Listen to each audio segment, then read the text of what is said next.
Greetings to you all. It is I, the Nomad, coming to you live from the wastelands of the internet. And we have news of the day, news of the week, news in general that I care to talk about. Some of it fun, some of it not so fun. Lots of news. Let's get started, shall we? I think we shall. And we'll start with this.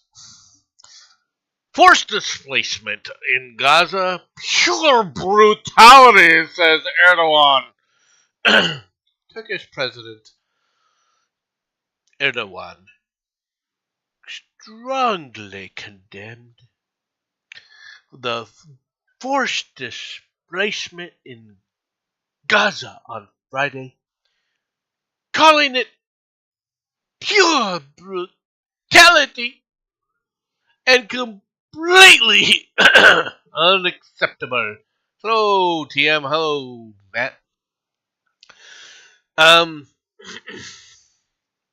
He emphasized it was crucial not to adopt an approach that disregards the history, values, and accumulated experience of the region. He also warned that ignoring the suffering there would not benefit Washington.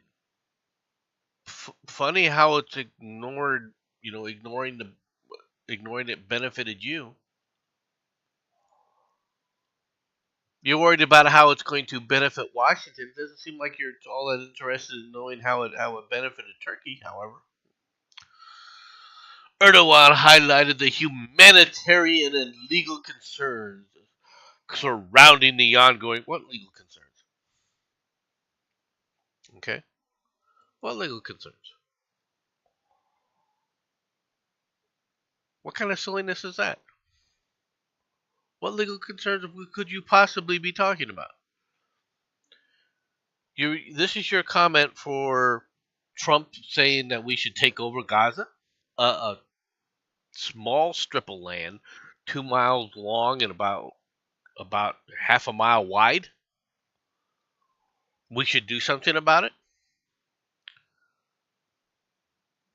Ignoring the entire Middle East would benefit us, benefit the country. Ignoring or glassing it. Look. Why have you ignored the butchering of these people? Why haven't you ignored these people butchering their own people? I find it absolutely hilarious for these people to try and talk to us and lecture the United States about what we're doing in the Middle East. Right? When they butcher and murder their own people on a scale that would astound these stupid little twits, all right, that run around on these college campuses if they ever really cared to learn. That they do to themselves.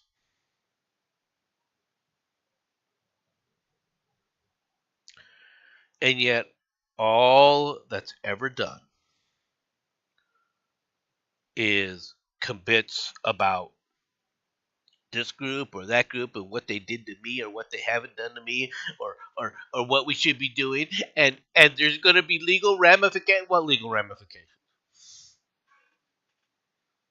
I hate to say this. I really do hate to say this. Now, maybe my microphone's a bit too high. Let me pull that down a little bit. I really hate to tell people, but the reality is that they've done this to themselves. Okay? And when you talk about legalism, what legal standard are you using?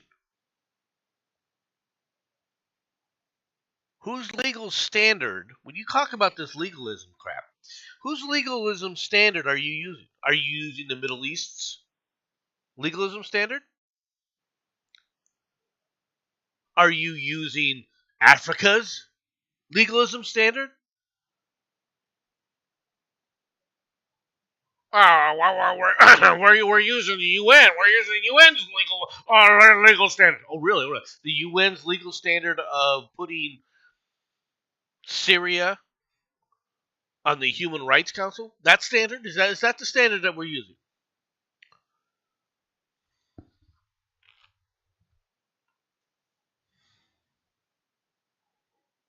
Just curious.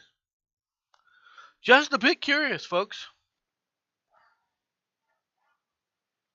Meanwhile,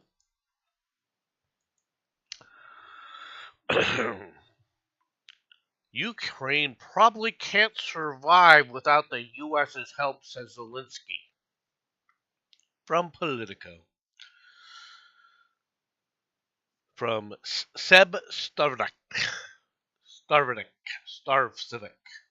Not trying to butcher your name, don't know how to pronounce it. Ukrainian President Volodymyr Zelensky is warning that his country will likely lose its war with Russia without U.S. support.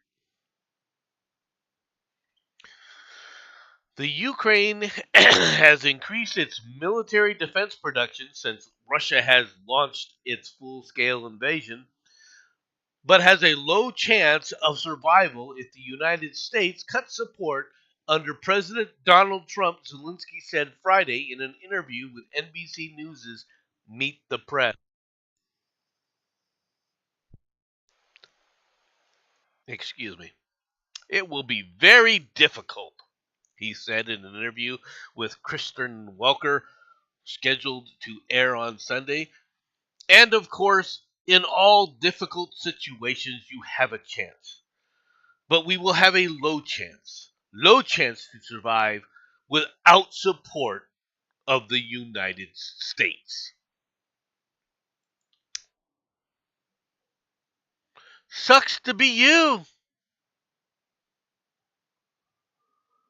Sucks to be you, Zelensky. Sucks to be Ukrainians. It really does. I'm sorry. I have a lot of compassion for the suffering of the people. I have no compassion nor any respect for Zelensky.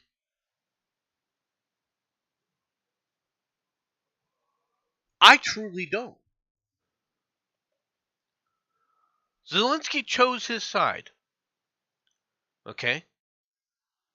Zelensky chose his side when he refused to actually come clean about what the Bidens were doing.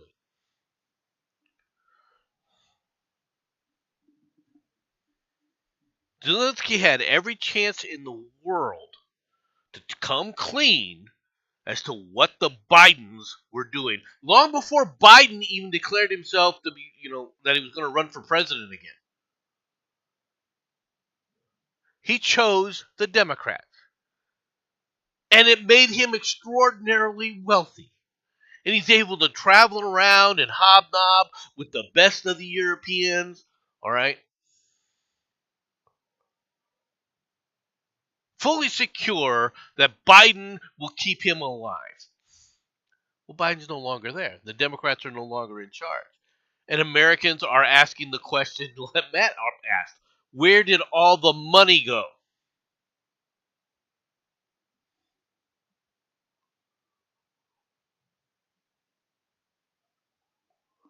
I have no, how do I put this? I have no, you know, pie in the sky, feelings, all right, or, uh, you know, prognostications of what will happen, okay, in the Ukraine. I have no illusions as to what the true intentions are, okay, of Putin, for example.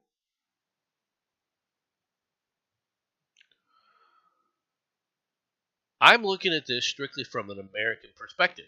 Why? Tell me why. Tell me why America is better off with Ukraine as an independent state than under Russia, than as a province under Russia.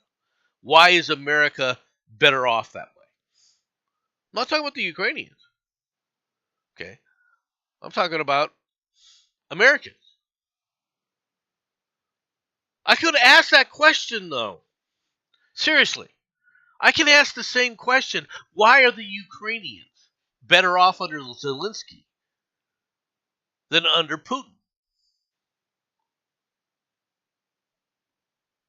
See, Zelensky isn't the person that everyone wants us to believe. He's no less a dictator than Putin is. He's no less willing to sit up there and trample on the rights of his own people than Putin is. So tell me why I should care and why I should support Zelensky over Putin or vice versa. Why the United States should even be involved in this. Don't come back and tell me, well, it was a democracy. It was a democracy, no man. Don't you understand? It's as much of a democracy as Russia was. Putin was elected.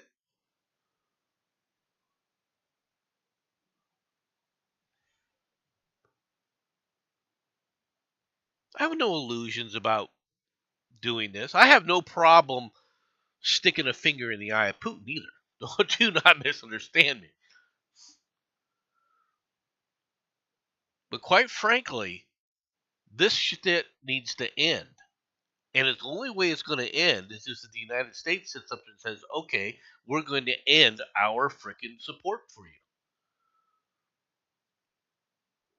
If you take a look at this historically, like it or not, I've warned people back in the day when we had several good friends that have dearly departed, right? I've tried to make this case and get people to understand this. You can have your own ethnic groups.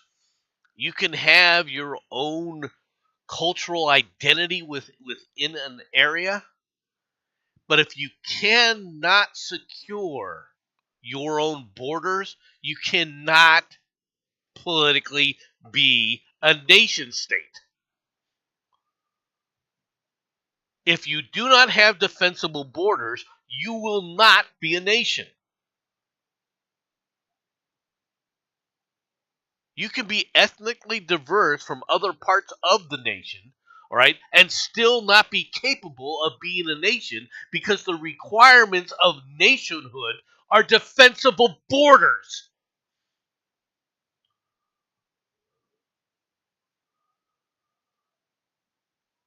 It seems people have forgotten that.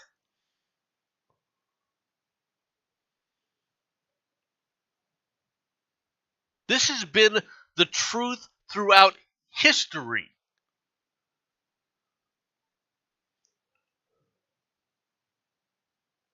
Now you can say, well, things change over time, and sometimes things rise and ebb and flow. All of that's true. All of that is true, and we could be looking at that in this case here. But overall, the defensible border capability with the current technological levels, all right, that the Ukrainians have, it's not enough.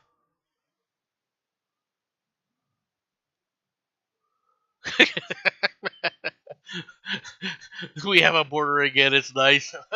Could use some sniper towers and mines.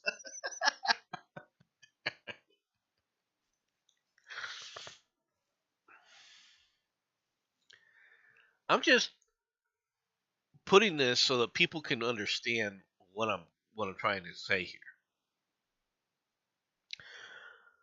The Ukrainians at this point in time do not have defensible borders on their own. They require, in order for their borders to be defended, they require massive outside help. And what that means is the United States. But see, when we talk about the legalisms of all these places, and the legalisms of all these other countries, and the legalisms of all this crap, none of it is worthwhile without the United States. Do you think the Hague has any real authority outside of the United States supporting it? If the United States said, you know what, we're going to ignore everything to do with The Hague, we're going to ignore everything to do with Geneva, we're going to ignore everything to do with the UN, okay? Tell me the legal authorities that you're going to sit up there and utilize, all right, that have surency over the United States. None of them do. They only exist with the help of the United States. In fact, the implementation of The Hague is nothing without support, without the enforcement support from the U.S.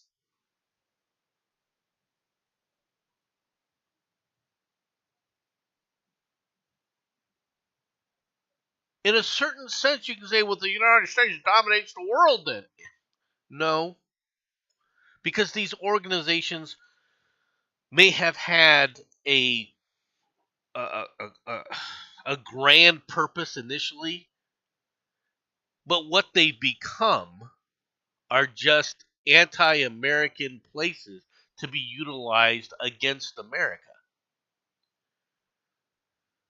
and against American interests in favoring of their own.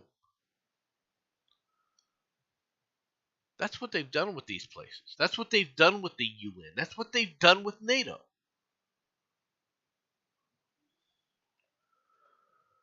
We have this story. Zelensky says the Ukraine is ready to move toward peace after meeting with Vance.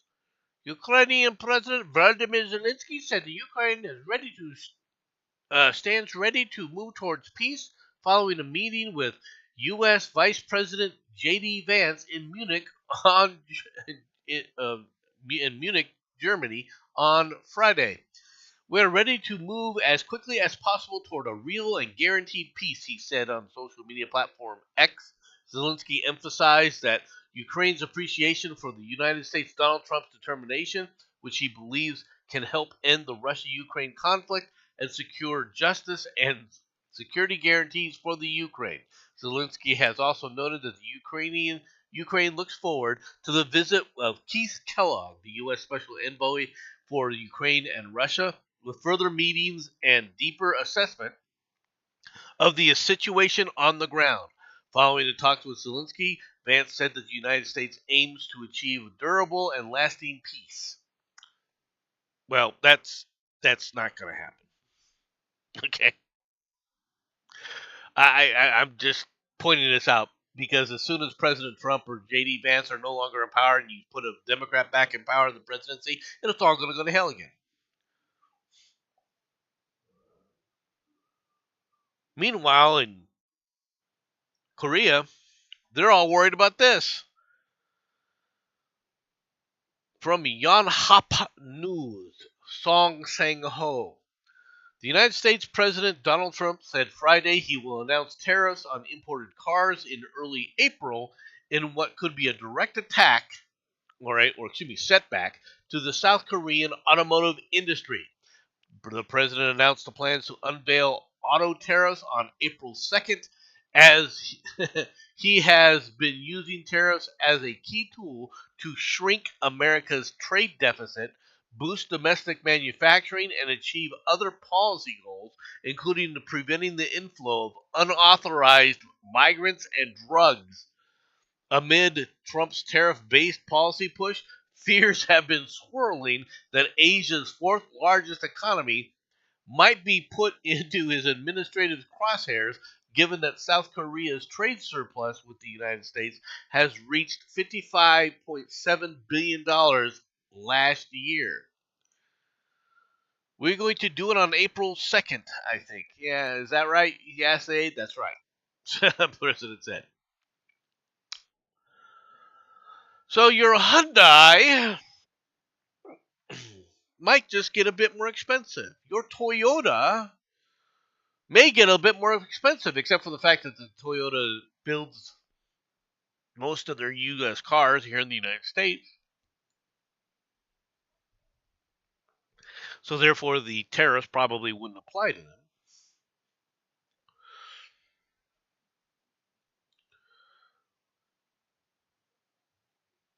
Everyone keeps running around about what tariffs are and what tariffs are. I mean, Trump just had a meeting with the Modi from India. India tariffs the shit out of the U.S. goods. Massive tariffs on U.S. products. So why shouldn't we sit up there and start hitting these people with tariffs? Why is it other countries can tariff the crap out of our stuff or ban it outright, EU, and turn around and try and lecture us as to what the stuff should be? How come Ford and GM, all right, that their cars, how come they can't compete directly without tariffs in Germany? Why? Why is it that American manufacturers, auto manufacturers, are not running up and down the Autobahn or driven around in the Netherlands?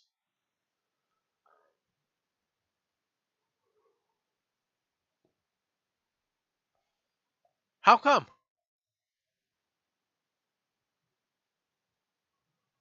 It's because these people have been ignoring the United States and just basically, exactly like Matt says, using the United States as a doormat.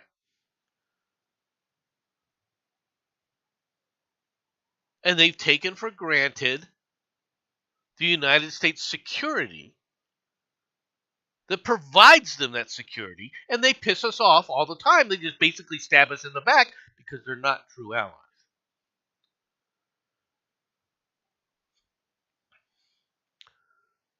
And I know this is going to irritate my British friends, but the reality is you guys in Britain, you haven't been all that helpful either, especially when you created the common market and stuck with them rather than helping from the United States. Just putting it out there. Meanwhile, speaking of Germany, terror cops probe the Munich attack that injured 28, including children, as Afghan asylum seeker plowed his Mini into a crowd. The shocking smash comes just before the Munich Security Conference starts on Friday, with U.S. Vice President J.D. Vance and Ukrainian President Vladimir Zelensky.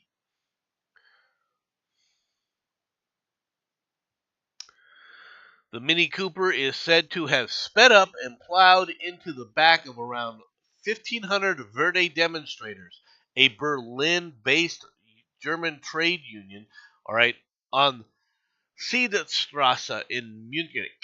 The Prime Minister, or excuse me, Minister President of Bavaria, Markus Söder, labeled the shocking incident as a suspected attack.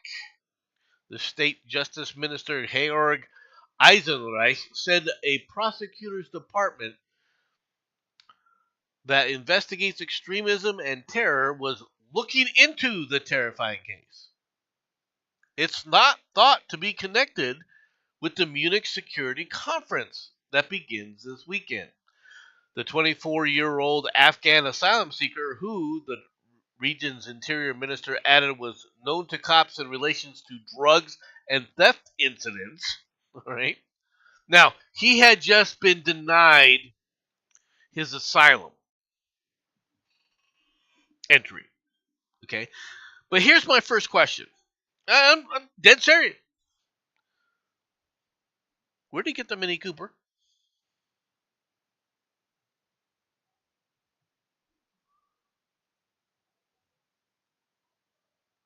Where did he get the Mini Cooper? Where did he get the auto? No, man, they have lots of automobiles. He's an Afghan refugee. He's an Afghan refugee.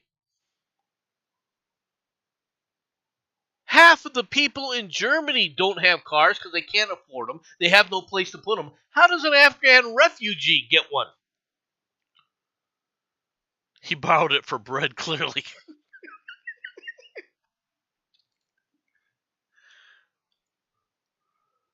This is the kind of leftist nonsensical policies that have led to more people being attacked, laying there dead, all right, as a result of stupidity.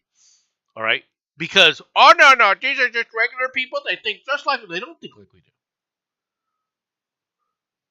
This guy was in Germany to set up a drug laundering methodology, right, to into this area, right, so he could support his jihad. The same thing they've always done. The same actions they always do.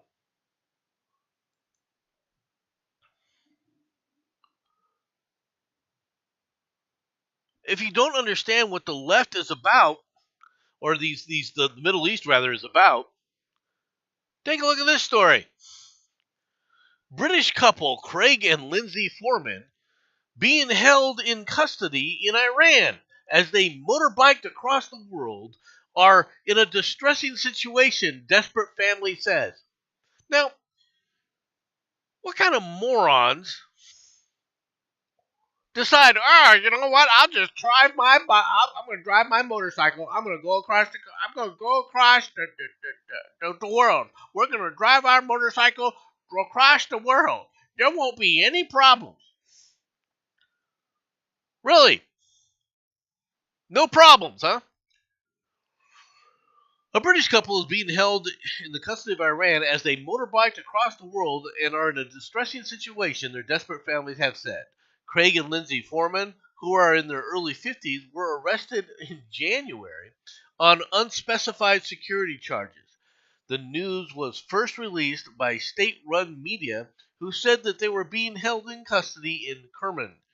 They published an image of the couple with their faces blurred meeting Hugo Shorter, a British ambassador.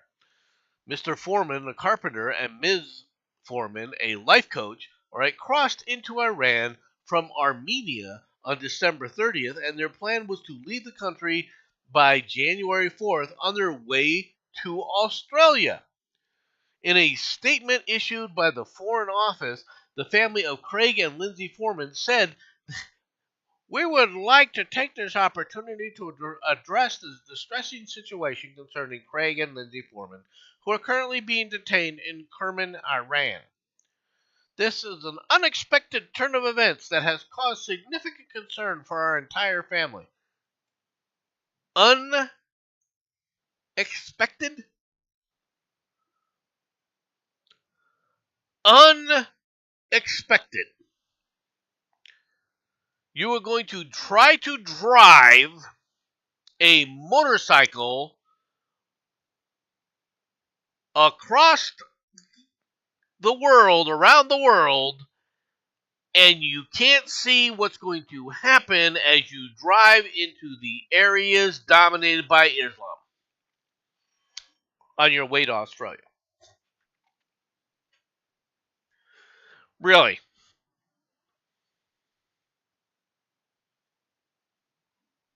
You couldn't. This is unexpected that they were going to get stopped and held in some foreign country on trumped up charges.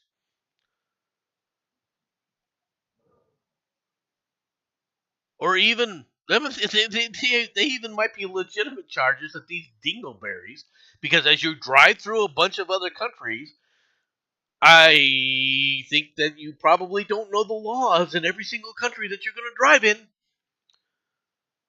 It's very easy to run afoul of a law that you don't know about. And if you're driving through multiple ones, you're only asking for it. You're only asking for it. And that legitimately.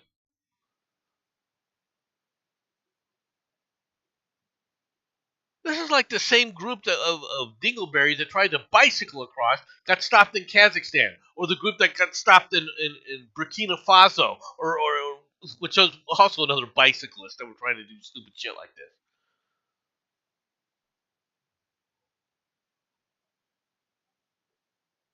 It's one thing if you go to a country and you're there with locals who are helping you to learn what to do and what not to do, what's illegal and what isn't illegal. Because there's a lot of weird things people don't even understand. Like if you go to Turkey and you make a derogatory comment about Ataturk, most of the people who don't even know who it is, but if you make a derogatory comment about Ataturk, you can be arrested and thrown in a Turkish prison for years. How do I know this? Because when I was in the military, Turkey was one of the bases we could be assigned to, and they were very explicit about warning us about what not to do. What was illegal. But who knows what law you may break in another country? Just walking the wrong way on the road may be something that gets you captured.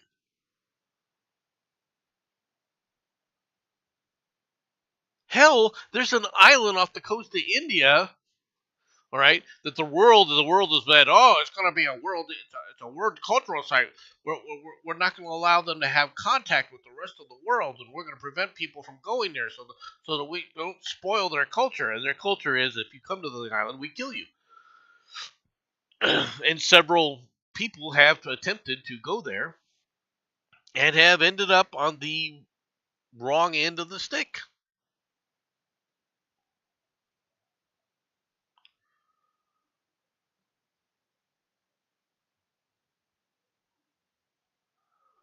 The world isn't this wonderful little la la la la la la place that everyone thinks they are. Let's get back to the United States and what's going on here. Speaking of Mr. Barkley, justice officials move to drop Adams' case after 7 lawyers refuse and resign in protest. The Justice Department on Friday filed motions to drop the corruption charges against New York Mayor Adams, leaving it for a federal judge to decide the fate of a case that has ignited a dramatic standoff between the Trump administration and veteran prosecutors in the two cities. The motion filed in New York court was signed by acting Deputy Attorney General Emil Bove, all right, Edward Sullivan, a veteran public corruption prosecutor, and Tony Bacon, acting chief of the Justice Department's criminal divisions, after 7 other Justice Department lawyers had refused and resigned in protest. Bove instructed prosecutors in New York on Monday to drop the charges, saying the case could interfere with the mayor's reelection bid and his efforts to work with the Trump administration on immigration enforcement. He said his decision was not based on a consideration of evidence or the legal theories underpinning the case. Danielle Sassoon, acting U.S. Attorney for the Southern District of New York, quit instead and accused President Donald Trump's employees of acting for political rather than legal reasons. Nearly all of the supervisors within the Justice Department's public integrity section followed suit. Really? Well, let's talk about this case. First of all, is Adams corrupt? I'll be honest with you. I have no doubt that he is. I truly believe it. Okay? I truly believe he's corrupt. I think that every Democrat in a position of power in the state of New York, all right, is corrupt. I think Daniel Sassoon is corrupt. Danielle has known about all the goings on all over the place within New York and only decided to charge Eric Adams when he stood up there and said, oh, I'll sit up there and work with Trump if he's reelected and get rid of these criminals. We have got to get rid of these criminals. The moment he did that, the moment he started saying, no, I'm calling ICE on these guys if they've got a detainer, the moment he did that, within a week, charges were leveled against him. Within a week. Think about that.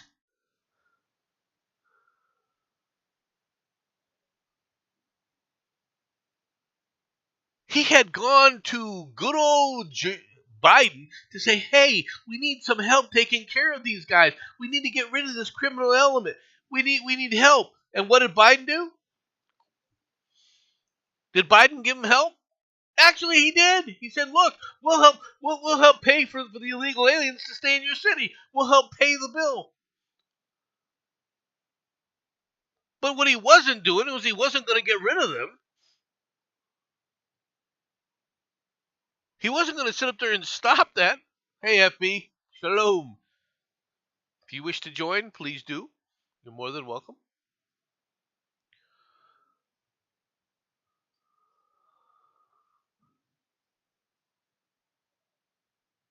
And they have the audacity to say, "Oh no, this wasn't political. This is an actual corruption case against Adams." And you know what? I kind of believe.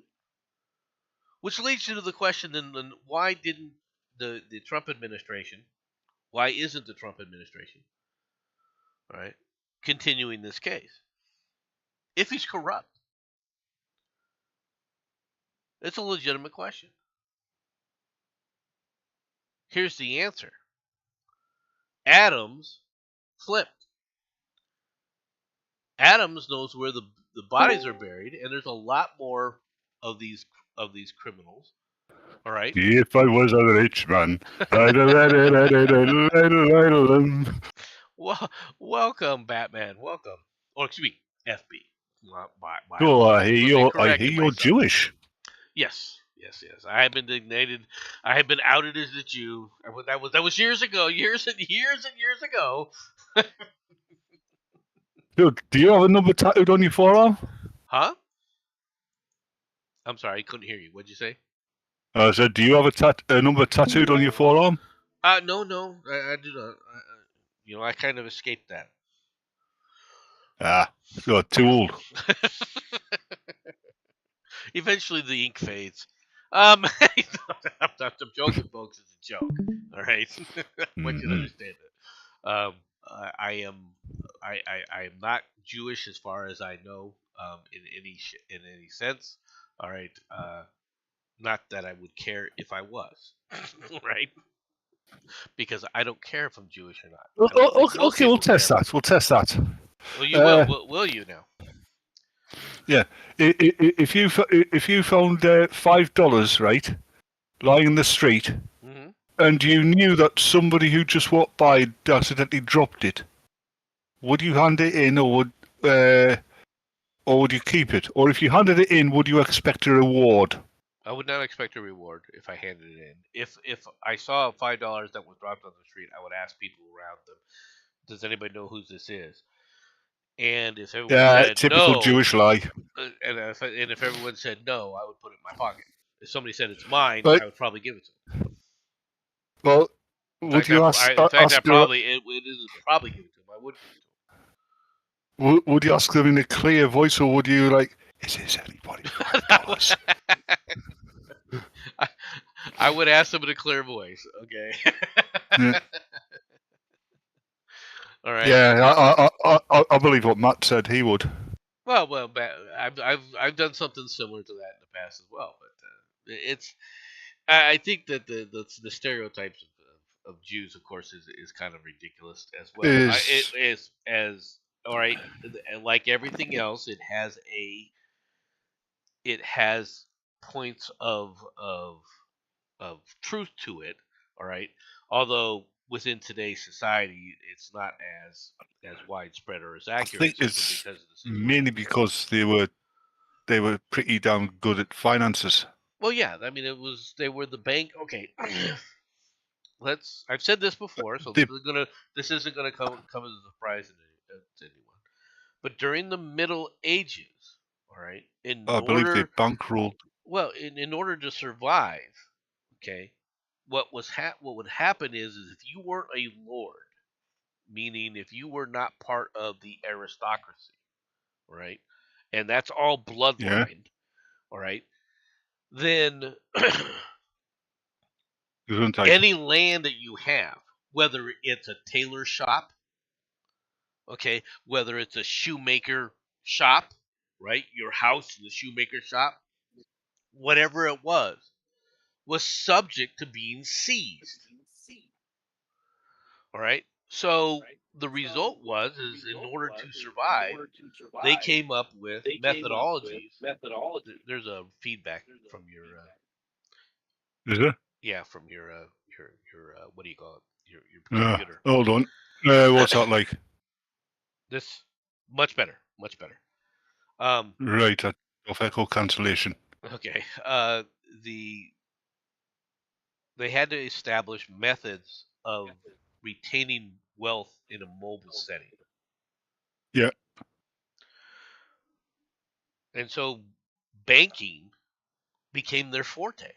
Finances became their forte at a time period in feudalism. Money wasn't the big thing. Land was. Land was power, right? Now, as you shift to a monetary economy, obviously money becomes a more powerful asset to have, and all of a Yep. sudden these guys are, a lot of the quote unquote Jews had set up banking systems, so they were the ones who were in place to benefit the most from that. That's just reality. That doesn't make them Yeah. bad person or anything else, right? It's just a method of. I believe in the Middle Ages. It was the Jewish communities of England and Europe that basically bankrolled the Crusades. Yeah, I think that's true to a large extent. There's no doubt about that. And There's I have no doubt heard about that a lot of the cathedrals throughout Western Europe and in the UK, well, in England, were also financed by the Jewish communities as well. I don't know if they were. You could say that they were financed by the Jewish communities as Right. much as the Jewish Former Liberal communities Democrat. participated in in all right, facilitated it, because the one thing when Yeah. you're dealing with mobile wealth, you're also dealing with trade, and you basically are in a position where you have to go through these, utilize these situations to be able to move product around. For specifically, if you're going to build a cathedral, all right, you're going to need supplies. You're going to need to, which no matter what anybody says, a lot of these cathedrals were built with stone, sure, but there was also other things in order to make sure the stone didn't just fall apart. Right? Yeah. Oh, do you know who are the best at supplies? Go on. Chinese ambushes. They'd leap out from behind a bush and shout, "Stop!" That is not what we're looking for here. All right. Now, as far as back to Mayor Adams, all right. You do know who Mayor Adams is, correct? Who? Mayor Adams, Eric Adams, the mayor of New York. Oh yeah, the black guy who doesn't know what he's talking about. See, you do know who he is, all right. You know that he was under indictment and that they dropped the charges, correct? Yeah, wasn't it? Didn't have something to do with all the illegals that you listened to the city. Yeah, well, that's exactly what it was. All right, is he decided he wanted to start moving the illegals out, all right? But and when he did that, all of a sudden he found himself indicted by the Biden administration. All right, Trump comes in For going against party policy. Well, but he did exactly why he did it, and so when Trump came in there, he's like, "Look, this guy, right now, I'm going to be real blunt. I think he's corrupt. Okay, I don't think they made up all the things." That's a question. Go ahead. Is he a politician? Well, yeah. There you go. He's corrupt. Well, he's a Democrat politician, which makes sure that it's doubly sure, right? But in a lot of the things that they were accusing him of, I was following the case as much as I could to get information as much as I could that was leaking out, And some of the things that were leaking out, if they were true, and I have no reason to doubt that they were, is he was letting contracts within the city to his buddies Yeah, for donations to his mayoral campaigns. Okay, yeah. so I hear New York is so corrupt that Spider-Man's on the take these days. probably yeah. That wouldn't surprise me either. to be quite frank.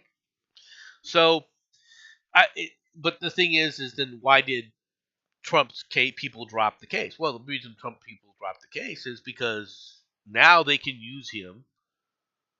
They're willing to drop the charges, all right, but they were not dropping the charges with prejudice, which means they're not dropping the charges and saying they'll never refile them. They're saying, look, we're dropping these charges because we have other things going on, which to me Yeah. means he's started to provide them with information and evidence against higher ups, like the mayor, like the governor, who is now threatening the mayor and saying, if you don't start supporting the illegals, if you keep calling ICE on the illegals, I'm going to sit up there and remove you as a mayor. Wow. Well, like a Metro Goldwyn mayor. No, the mayor of New York City, not Metro Goldwyn.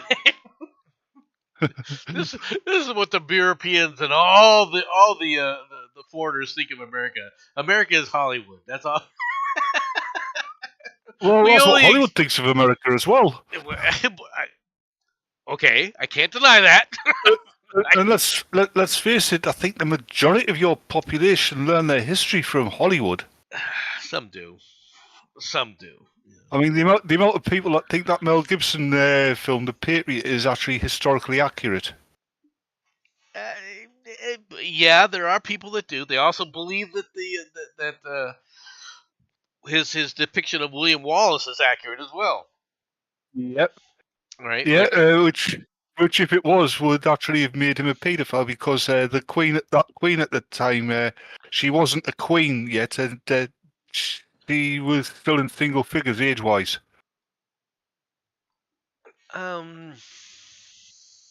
I don't know the history of her to that extent. I know enough about. I do know that yes, she fled to Holland, seduced William of Orange, and came back and reconquered the island.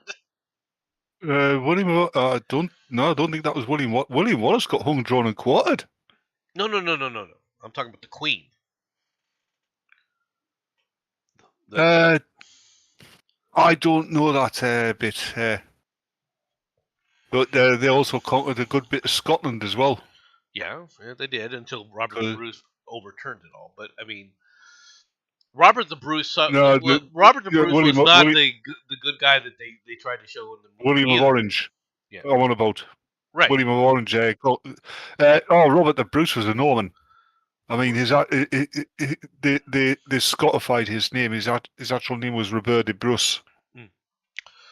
I mean, he suffered. Don't get me wrong. But, yeah, because that spider taking the piss out of him. It was more than just that. His whole family were freaking killed. His wife. Well, yeah, beaten and they did stuff like that back in those days. Yeah, they were pretty. It was brutality was the name of the game back then. Let's go to a different story though. McConnell, the only Republican to vote against Gabbard. Okay. Former Senate Republican leader Mitch McConnell, Kentucky, on Wednesday voted against confirming Representative Tulsi Gabbard from Hawaii. Well, she's former Representative Tulsi Gabbard from Hawaii to serve as the nation's top intelligence officials, sending a strong message to fellow GOP senators, some of whom privately doubted her qualifications to hold the job. McConnell was the only Republican to vote against Gabbard, who came under a heavy scrutiny over her past opposition to expanded surveillance authority under FISA and her refusal to call former government contractor Eric Snowden a traitor for stealing 1.5 million classified documents, Okay, Okay. I'll be honest with you. Her Not not much change. calling her, well, that isn't much of a difference. You were correct. All right. Hmm? Let me expound on my personal point of view of Snowden. We should be trying to do whatever we can to take Snowden and put a bullet in his head. Okay, because the guy is a traitor. All right, that's a reality. Okay. Okay, he wasn't the grand hero that certain individuals think that he was. Well, Okay, like himself. well, like himself, but and a lot of freaking libertarians, and so forth, think that Yeah, he is. I mean, let's face it. Everybody's the hero of their own story. Well, to an extent. Right? Some people Me, revel. Some well, people know well, that they're the villain and they revel in it. yeah, that'll be me. Okay, so yeah, I mean, let's be perfectly frank here. But Well, whenever we played superheroes as a kid, right? go All on. the other kids wanted to play Fantastic Four. You know who I used to play? Who I insisted on playing? Who? Doctor Doom. Doom is kind of like an anti-hero, but I can see No, that. no. I can see that. Early on, yeah, back in the 60s and especially in the 70s when we started getting Marvel over here properly, yeah, Doctor Doom was an out-and-out villain. I never, growing up with them and everything, he was not an out and out villain to us. I mean, he because of his treatment of his little fiefdom of Latveria, or Well, whatever he called it. the one that the one that he ruled with an iron fist. I Iron Fist. You can say what you want, but he was feeding the people. He didn't starve them to death. Right. No, but yeah, if anybody said anything's even slightly out of turn, that was it. Yeah. Well, Yeah. if he felt that they were attacking him or impinging him, yes. But I mean, there's lots of people like that. Okay. The Hmm. problem, the reason I brought this story up about McConnell, right, and McConnell go freaking out over Gabbard. God, he fancies her. Well, I think that the problem that he has with her is she's honest. Okay, No, I think the and problem he he's has with her is she and won't put out. no, yeah, I don't know if she will or won't. I don't care about that aspect of it, right? I don't think that's the issue Well, with McConnell because I don't think McConnell has any illusions for going betting her or anything else anyway. I think the biggest problem McConnell has with her is she's not corrupt. All right, and enough. he's no, she's not. Well, I don't think that she's corrupt in any way. I think she's a She's a dingleberry. politician, of course she is. No, she's not the kind of politician. There are politicians, and then there's politicians. There's politicians that are running around and doing things that that are willing to harm themselves because they're going to put their viewpoints out there, whether they're acceptable or not. All right, especially We to don't the have any people around you. politicians like that. We Right. don't have any politicians like that in the UK. He lied. All right. They're few and far between, but she's one of the ones that has come to terms with I've been lied to, all right, a number of different times. Her Mm-hmm. support for Snowden has to do with the fact that Snowden outed programs that people didn't know about, all right, and weren't aware of. Okay, her opposition to FISA is understandable. Her lack of knowledge about FISA and where the problems with it are is something that people should have been trying to point out. But if they did that, though, then they would be admitting to the fact that they know where the cracks are, they know where the problems are, and they've done nothing to fix them. This is why people What? like McConnell hated her because they know she's not wrong about some of the crap that the intelligence agencies have been doing. The fact is they've been infested with these deep state activists and they need to be removed.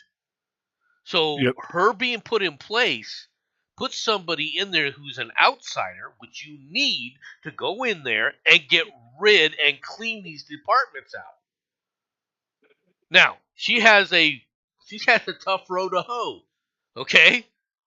She has a tough row to hoe because, quite frankly, part of the problem that she has is she doesn't understand who the activists are and who they aren't. And considering that she was in her 30s before she realized, oh, I understand why people need to be allowed to keep and bear arms. Nothing against you, girl, but you should have learned that one a long time ago, especially because you were a previous military person, and you should have been listening to the people in the military who were telling you this shit. You see, she was a female military person. She was yes. She was in the military. Yeah, but she was a female military person. So? That's not real military. Close enough. That's little girls playing Let's Pretend.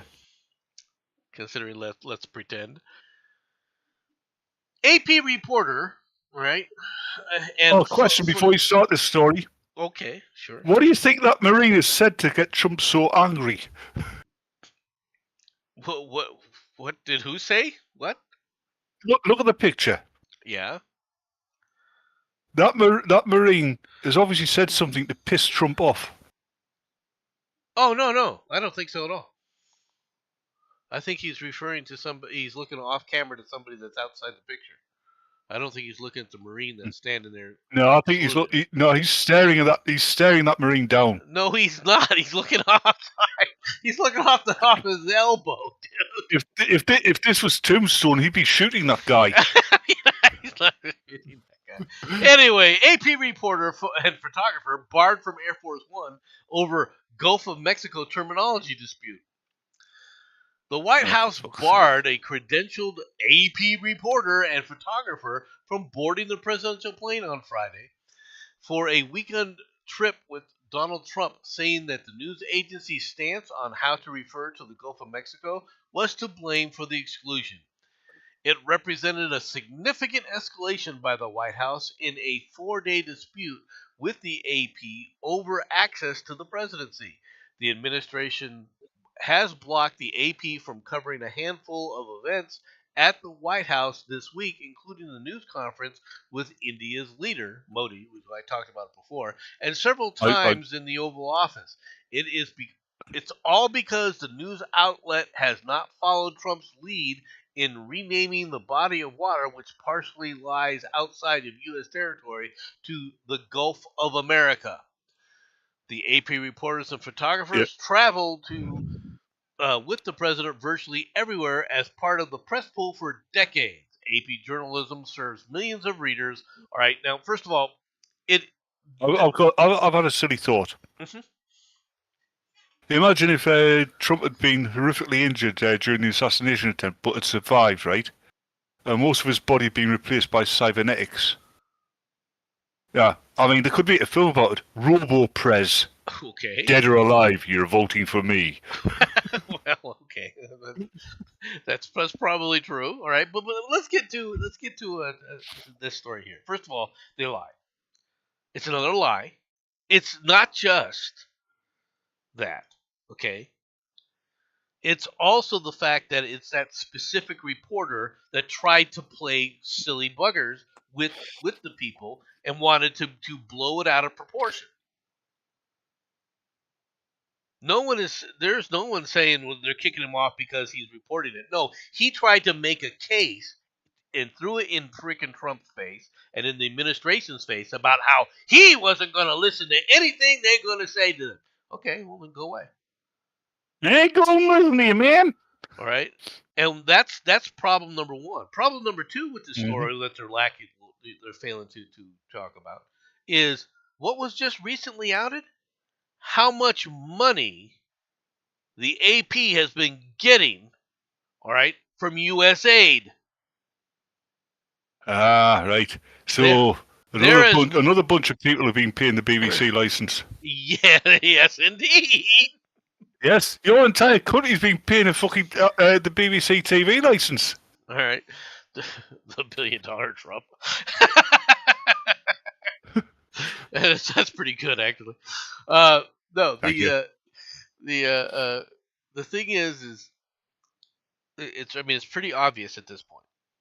It's obvious at this point, okay, who these people are and what they're doing. Well, then, if you don't want to report fairly on these things, then you haven't been. Right, let's be honest. The AP has been one of the ones that have been lying about, their fact checkers have been lying, all right, about what's been going on. For example, they tried to claim that, oh no, there's no money from FEMA, all right, that's housing illegal aliens. They lied. They reported to Biden saying that they were lying. And then you come to find out, here's the proof of it, here's the money, here's everything else. And all of a sudden Now they're we know like, why. well, you had a fact checker. How did your fact checker miss this? All right. So these people Yeah, are in bed with the DNC. They are another freaking, speaking arm. with New York harboring illegal aliens, right? Mm-hmm. That explains why in the DC universe, Metropolis is in New York State.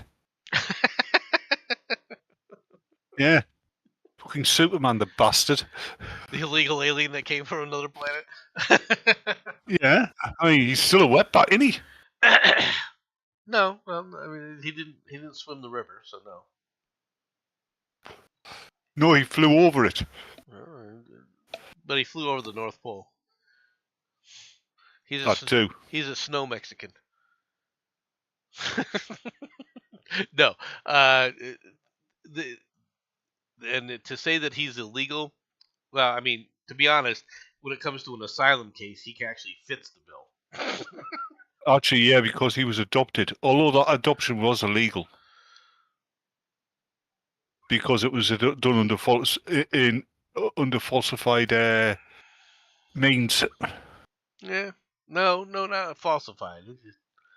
Just accepted. Yeah. Right. Back in the day before, people forget this. Okay, I'm going to make a point of this. Right. When did Superman comics come out? 39. Right. The thing is, they deliberately said that he was the son of Martha Kent's cousin who died. Right. That's how they got it. Well, but the thing is back then there were no records for, especially in the rural communities. The records were haphazard, right? So people before in the rural areas of the 1930s, okay, to say that somebody didn't have a birth certificate, that was not abnormal in rural America. And when you're talking Kansas, all right, at that time frame, you're as rural as you can get. Okay, I'm just putting it out there. It's not the only area that there was a lot of ruralness, because, for example, at that time frame, there was a lot of areas in like, for example, the state of Georgia, where people didn't see a hospital because all there was dirt roads. I'm just using this as an example, right? Well, isn't that still the case? The world we grew up with, the world that we're used to, doesn't even acknowledge that world existed and how that all worked back then. Okay, so yeah, I've got to agree with that. I don't want to, but I've got to. I'm contractually obligated to. Okay. Cops, parents bound son 8 years old with tape. A married couple has Why been does he look like George Clooney? A married couple has been arrested on felony charges after their 8-year-old son suffered permanent disfigurement when he was bound with tape from his shoulders down to his feet in an apparent disciplinary measure, police say. An alleged affidavit in the arrest affidavit of Nicholas Barcett, 56, admitted chasing his child around their Florida home. What a surprise. All right, before grabbing the victim against his will. All right. He then picked up the boy and carried him to the child's bedroom. The defendant held the victim down as he utilized tape to tie up the child from his shoulders down to his feet. All right. While this was occurring, his wife looked on and did not intercede. The boy, who was left in his room, told cops he yelled for help and attempted to stand up despite not being able to move due to the tape. While trying to get up, the child fell on his face, splitting his chin open. The victim could not brace himself for the fall due to his limbs being bonded to his body by tape.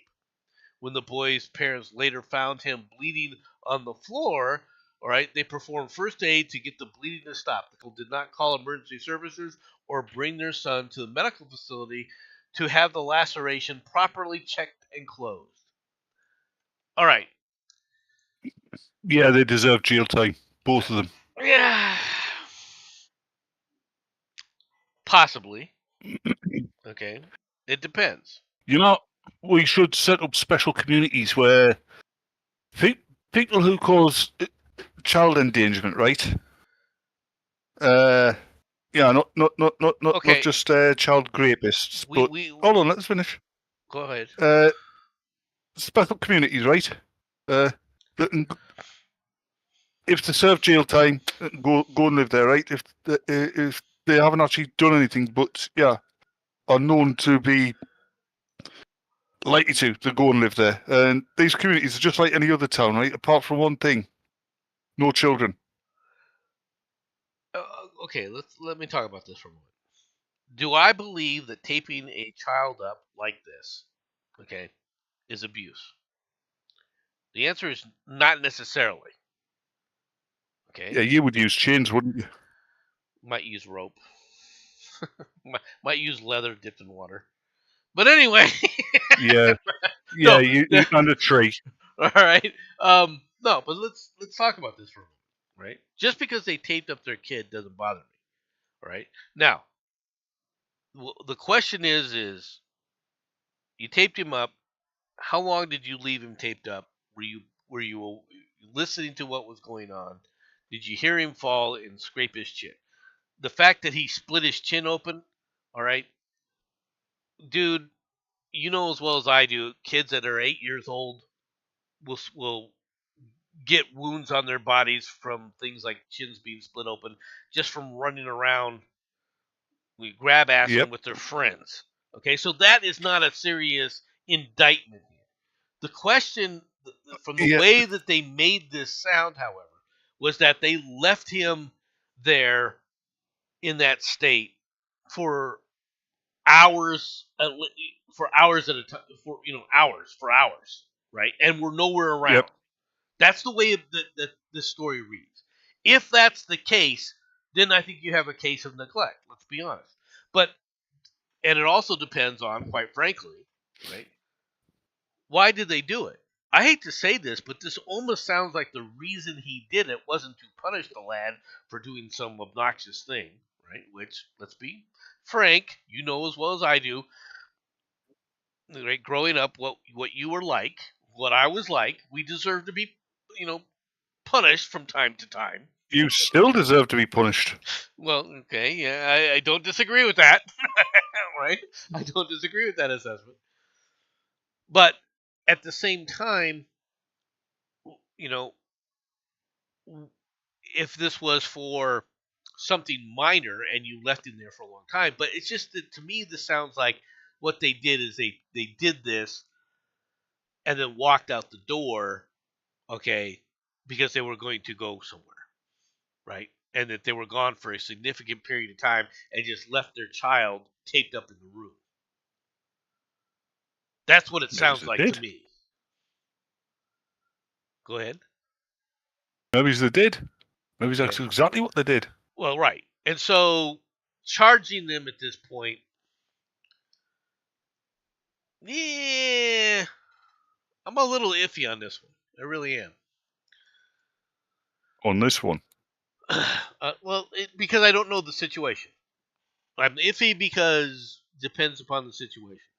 And when I say I'm iffy, I'm like, if I was on the jury when they do this, where would I come down? I would have to hear the full circumstances whether or not I would say that. Tell the truth. Tell the truth. If you were on the jury and you were a British judge, you'd be putting the white cloth on your head, the black cloth on your head, rather. I don't know what that means. I assume Yes. that the black cloth is hang him high. Yeah. The old Judge Roy Bean kind of methodology. Yeah, you'd be measuring up a tree, you would. And that's just for jaywalking. They deserve to be run over. Anger and chaos, confusion, take hold. Matt says he'll take his punishment in the form of a 6-foot-tall Nordic woman. Okay, she's 6 foot tall, but she looks like Arnold Schwarzenegger with tits. Death by snoo. Okay. Anger, chaos, and confusion take hold as federal workers face mass layoff. Oh, say it isn't so. Workers across the country responded with anger and confusion Friday as they grappled with the Trump administration's aggressive efforts to shrink the size of the federal workforce by ordering agencies to lay off probationary employees who have yet to qualify for civil service protections. While much of the administration is focused on disrupting the bureaucracy in Washington, the broad-based effort to slash the government workforce was impacting a far wider swath of workers as layoff notices were sent out agency by agency. Federal employees from Michigan to Florida were left reeling from being told that their services were no longer needed. Michigan, Florida. Good. I want you to understand this. Good. Welcome to real life. Do you realize this is something that the regular workforce has to face all the time? The thing is, and I'm sure it's true in the States, in the UK, and you get nationalised industries there, like the post service stuff like that. You know, that basically parts of industry run by the government. They become top heavy. It's the old jobs for the lads mentality where, yeah, they'll get a load of somebody's like boss of a government department. They'll give lesser managerial jobs to their friends. You end up with more chiefs and Indians, and I bet the same's true in the United States. To an extent, but there's also a bloat at the lower end as well, a large bloat at the lower end. Okay, I've seen this. All right, within the Defense Department. Okay, there are a lot of huh? What's your job? Yeah, I'm paper carrier 3rd class. What do you do? I walk about with this piece of paper in my hand. Oh, they'll have some job title that sounds impressive, and then if they talk about, well, what do you do, and they tell you the things that they've done, all right, it sounds impressive until you realize, yeah, but they only do that once every other month or so. Yeah. Right. And only if it's sunny outside. Right. Well, exactly. And so you end up with this situation where these people are not efficient. They're not doing the job that's necessary. Right. And the worst part about it is those are the good ones. Yep. I hate to say it, but those are the ones that aren't abusing the system and lining their pockets. Okay. Pardon me. A lot. There's a lot like that's there. There's a lot of bloat in the Defense Department. There's a lot of bloat in all the federal agencies, and it's time that this got shaved down and got rid of. And like it or not, they work under the executive branch, and yes, he can fire them wholesale, and they need it. And what's more is he can also take the ones that have served their time for retirement and say, put in your paperwork to retire because we're retiring you now, and get rid of that group as well. Nomad, I hate to say this, but I think that long Jewish nose of yours has knocked your mic a bit. I hear Panda Express is hiring. I'm sorry, but considering how many times have companies had to draw down and realign and firing people? We all these bureaucrats have been living the high life. Even when they're quote unquote put on leave because of a government shutdown, they get paid all their back wages for doing nothing. For weeks of doing nothing, and yet you think somehow that they deserve their jobs? They need to be cut. Yes, Matt, that is true. Even if it is in a 5-inch thick walled lead bolt. Here's another agency that needed to be cut. Scores of firing have begun at federal agencies, with terminations and probationary employees underway at the Department of Education and Small Business Administration. Federal employees and union sources told CNN. Well, why are union sources saying anything?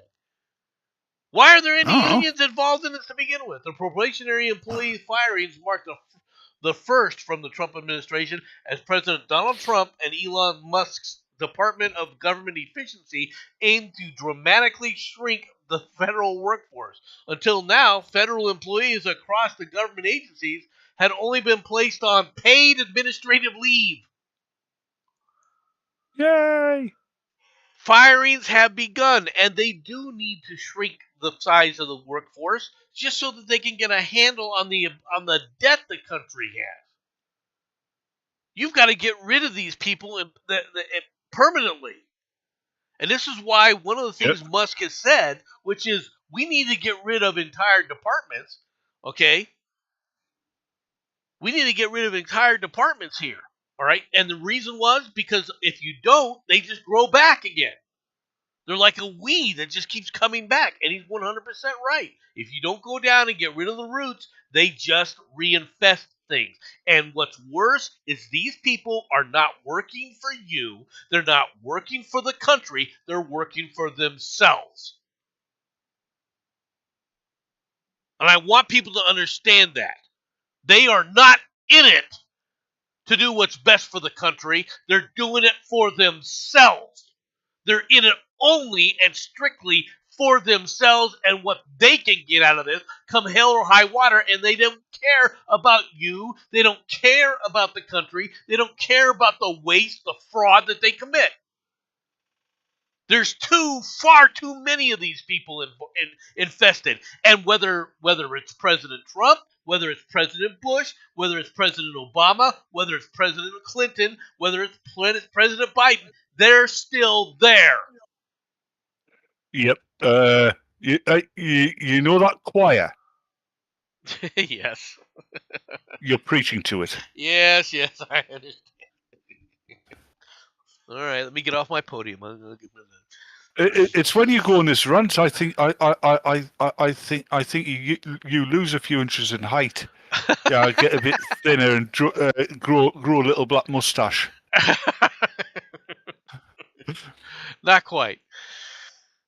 State Department halts plan to buy $400 million worth of armored vehicles from Musk's Tesla.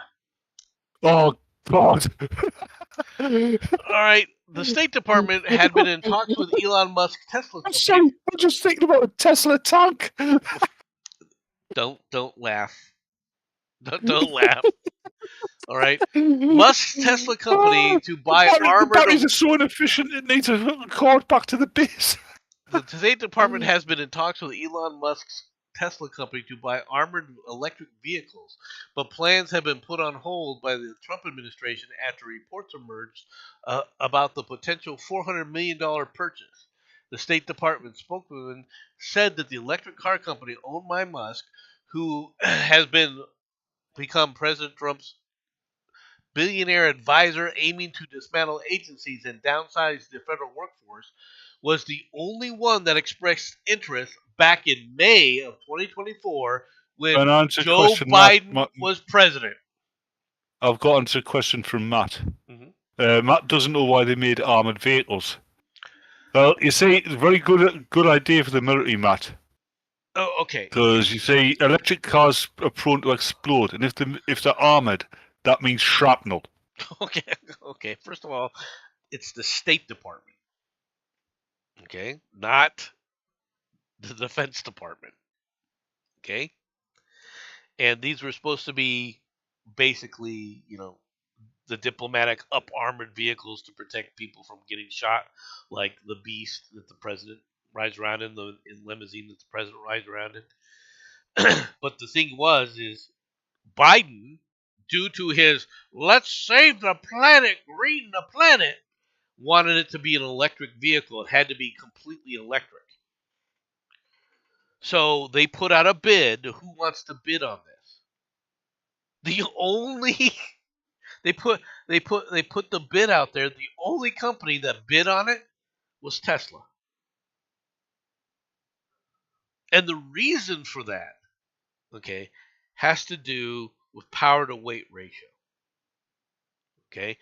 One of the Mm-hmm. things that most people do not understand is when you talk about power density of batteries, there's the best power to density ratio of commercial batteries to date actually comes from Japan and Panasonic.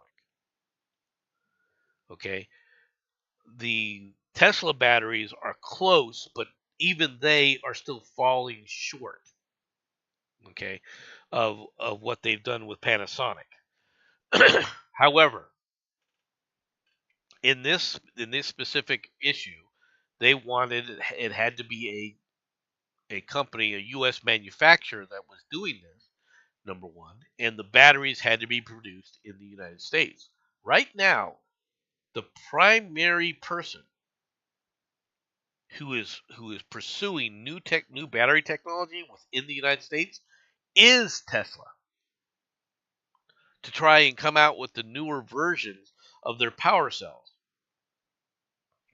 The newest one that Musk has announced is called the Cybercell. Okay, he's made some claims about what it can do. But it hasn't gone into production. None of the production Tesla batteries, right, would be able to truly meet the specification requirements of an up armored vehicle because the weight is so heavy. Now he has a platform to utilize that weight in that he's got the Cybertrucks, and the Cybertrucks themselves are from the production facilities allow them to build in an armored type of environment. Okay, there's going to be limitations no matter how you look at it. Okay, so that's the reason for it. Now, if they come out with the new battery types that they've been investigating, especially the new lead batteries that they were talking about, lead ion batteries, that should be interesting. How effective it'll be in the long term, nobody knows yet. Waste of Probably resources. not very. That's the real thing. Canceling the entire project is something Trump has to do because there's no reason that they need to be all electric.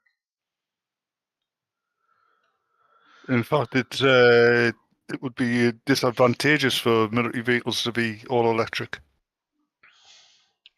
Yes, at this point, yes, that's true. At this point in time, now, if we ever get to the point where you can have a true power cell, right, that puts out megawatts of energy, that'll change. But you're going to need a power source that's dealing with megawatts, right? That's just You know that's just why? the reality. I remember read somewhere. I mean, I don't know how true this is, but read somewhere that the reason we aren't using a lot more nuclear power, which would be a good thing, is because of what was said in the 70s, if you remember. Yep. Nuclear power, I mean, cheap, easily affordable energy, and it would have. But yeah, big business don't want cheap, easily affordable power because they wouldn't be making money on it. The big question, the one question that no matter how you look at it about nuclear power has to do with waste storage. Oh, that's easy. We've got Africa. Africa is not the solution, dude. I'm just letting you know. Well, yeah, because we could send it to Wakanda and they could treat it. Well, meanwhile, what do we have here? High school teacher reportedly identifies as cat, licks hands, and hisses at students. And this person is still employed. Parents have expressed their concern at Queensland high school teacher, all right, who has reportedly been referring to themselves as a cat, allegedly hissing at students and licking the back of their hands during class. The teacher, who works at the Marsden State High School in Logan City, south of Brisbane. Okay, so this is in down Australia. under. Yeah. All right, has reportedly asked students to call her Miss Purr. All right, multiple parents have claimed on social media. There's an easy out here. They're identifying as a cat. As a cat, you cannot hold a job. That's a good point, actually. And you need human supervision. She forces So students what to they need to call do, her what they need to do is take this teacher to an animal shelter, right? And hold her there. Hold on, and hold her there, right?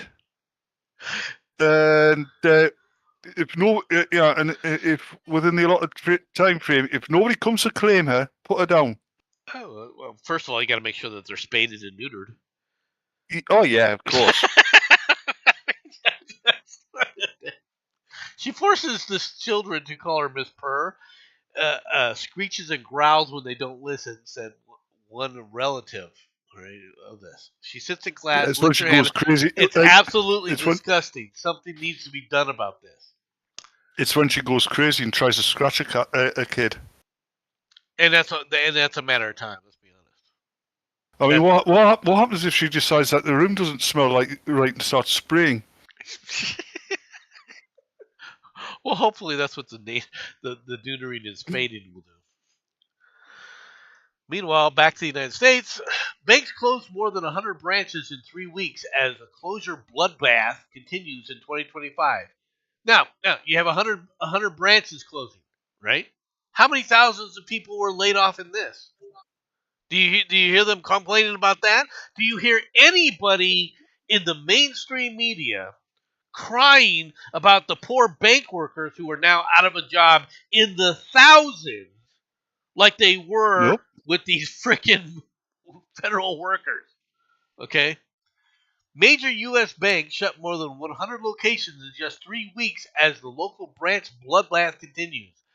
Banks filed notice to shut down 107 locations between January 12th and February 6th, as experts warned that 2025 could be the worst year yet for closures.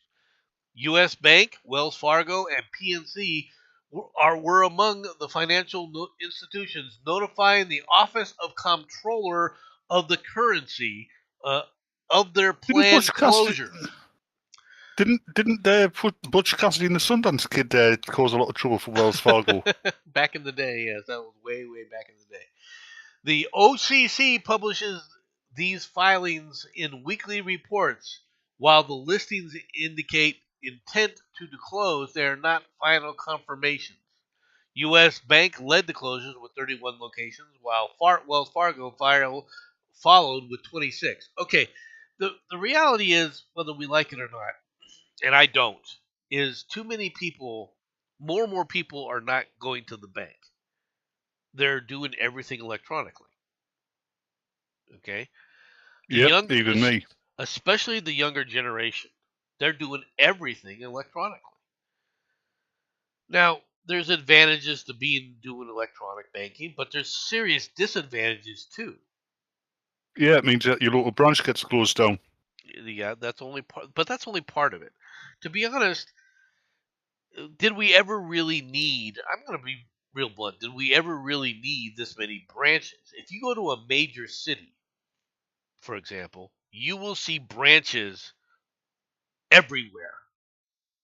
Yeah, okay? Well, I don't know about the States, but in the UK, it's not those branches in major cities that are getting closed down. It's the local branches, in small towns.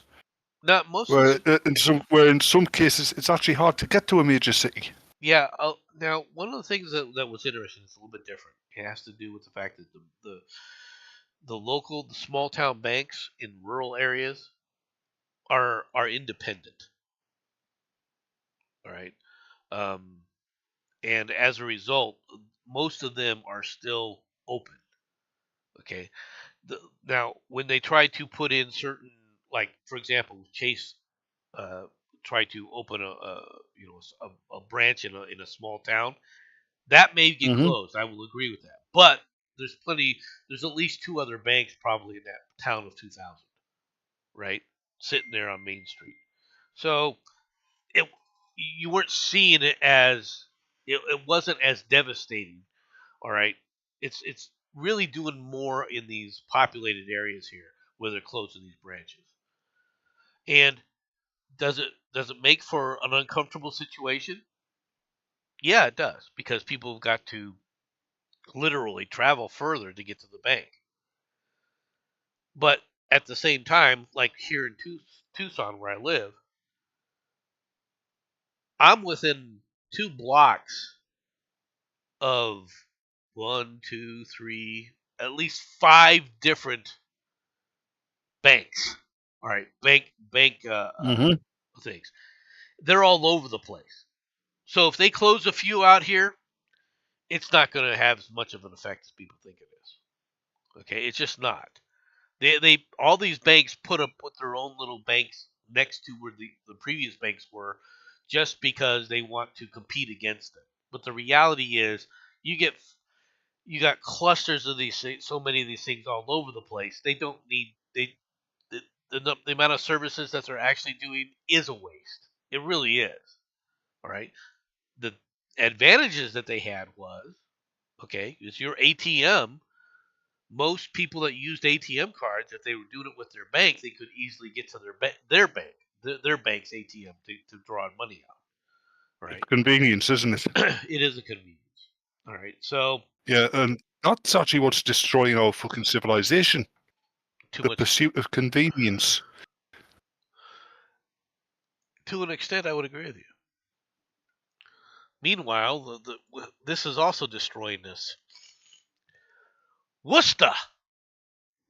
Okay, and I know it's spelled Worcester, but it's pronounced Worcester I, to I, the natives. I love hearing Americans try to pronounce that.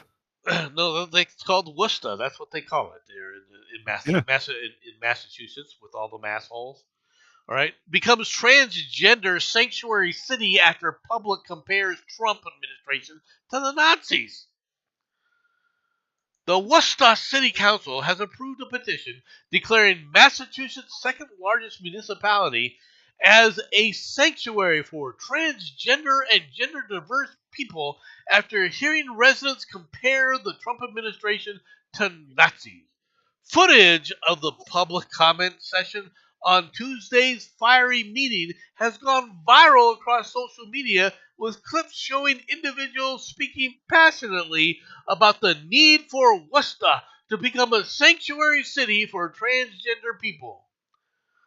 Let us remember that the Nazis burned books on gender science first, said Michael Kingsley. No, you're right, they didn't. Now the administration has villainized and marginalized migrant workers, trans, LGBTQ people, all right, and even special needs, denying life-saving and affirming care. This is a lie. Okay? Now, why do I say it's a lie? Because it has nothing to do with life-saving. Affirming, No, it possibly. doesn't. All right? Affirming care? Yeah, not life affirming care. It's basically life destroying care. I agree. Because these people are freaking out of their minds. They have a mental disorder called gender dysphoria, and they're doing nothing to correct it. They're trying to, quote unquote, placate it as if it's normalized, and they're trying to normalize that insanity. It's either gender dysphoria or autogynephilia. However you want to talk about it, I don't care. Well, you know what that is, right? I have no idea, and I'm almost afraid to ask. It's the men who get off imagining themselves having sex as a woman, but not actually wanting to be one. Another Yeah. word, another deranged, and how do I It's the say same as having a foot. Basically, it's the degenerate same as having a mentality. foot fetish. Well, it's degeneracy. Okay, it's a form of Yeah. degeneracy. Now, when I say degeneracy, I'm talking about the real word degeneracy. Okay, because what is a degenerate? A degenerate is someone that sits up there and has individual proclivities, all right, that are not part of the norms of society. Okay, that's the reality of what a degenerate is. Okay, Oh. And if you allow degeneracy to get too far, it frays society, all right, completely. It'll fracture it completely at some point. At some point, What all do you mean? society will break down. What do you mean? It will. Well, yeah, that's what I'm saying, and that's where we've gotten today, right? It's not just social acceptance; it's social promotion of this crap that has gotten us this far. That's destroying Western society as a whole. And yes, it is being destroyed. Western society is being destroyed. Oh, what destroyed? So these idiots at this council doing this kind of crap, it just shows you just how deranged you're gonna.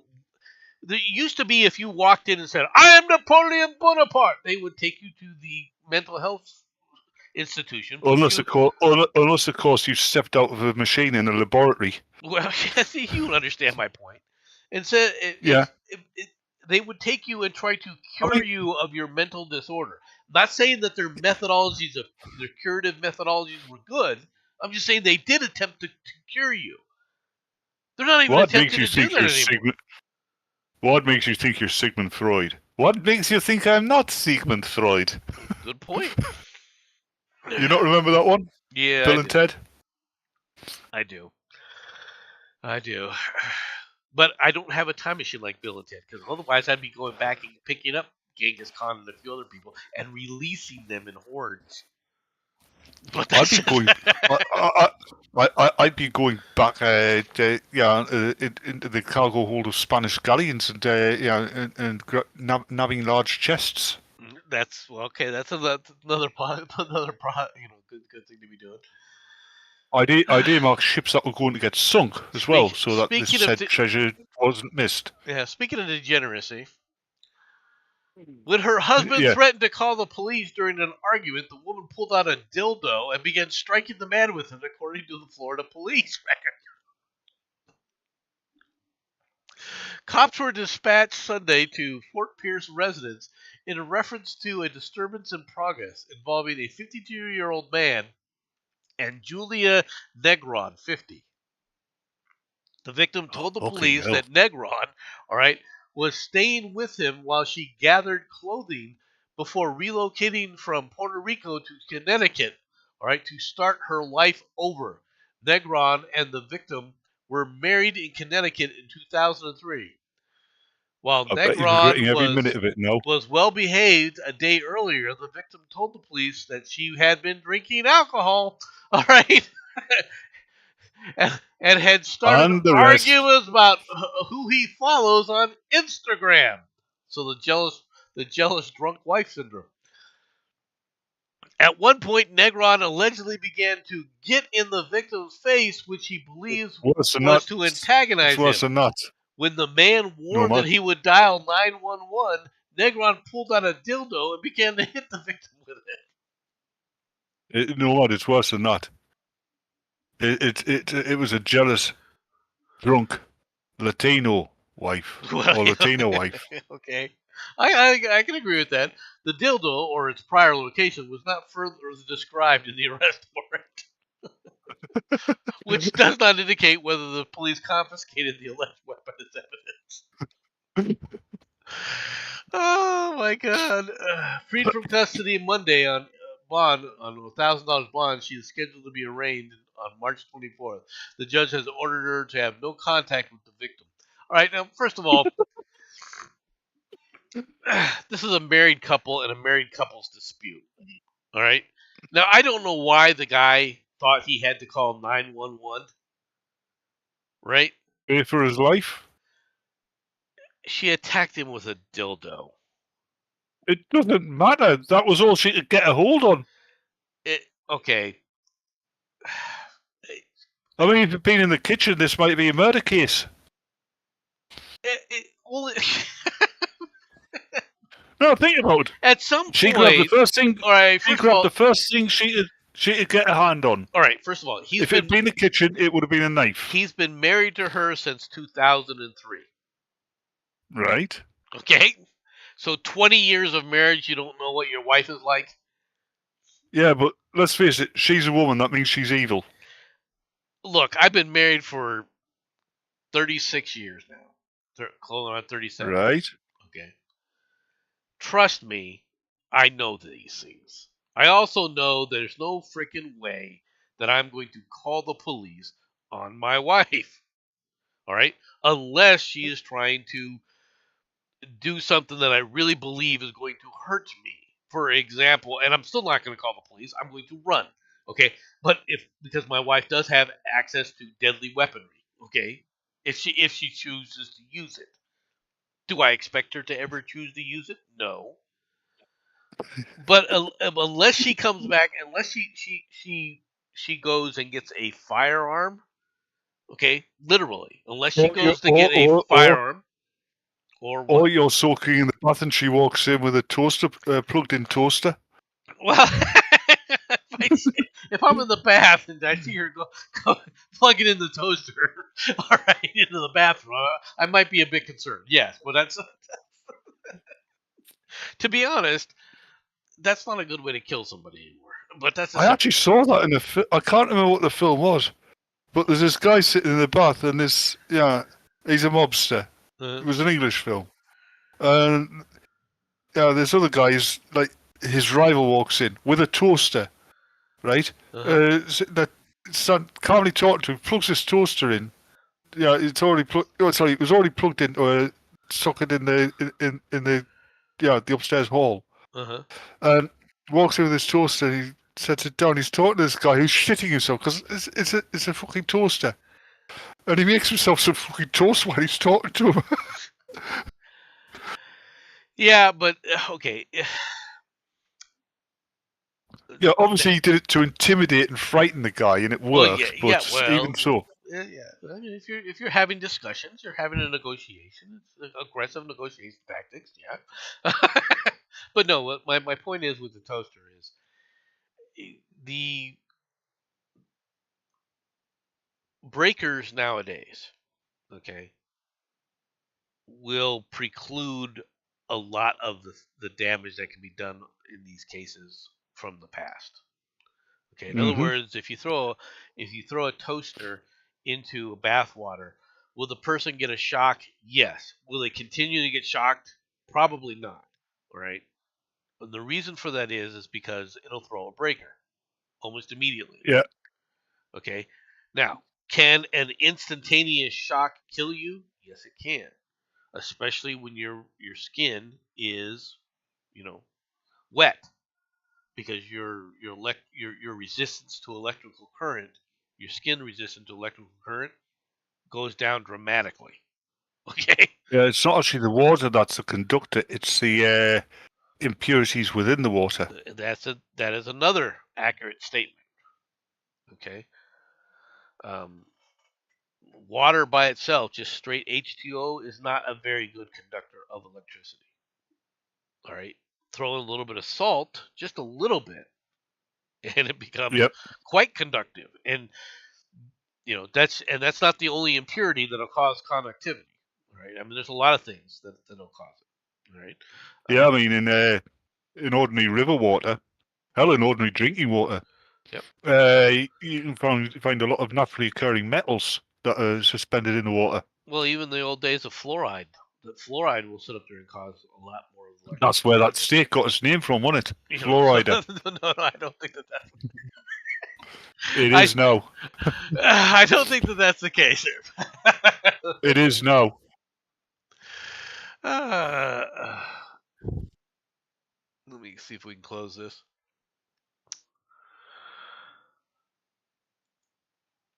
Oh, doggy. Our new moral cowardice is contagious as Our new hell. pandemic. And Our new pandemic, moral cowardice. oh, I'm sorry.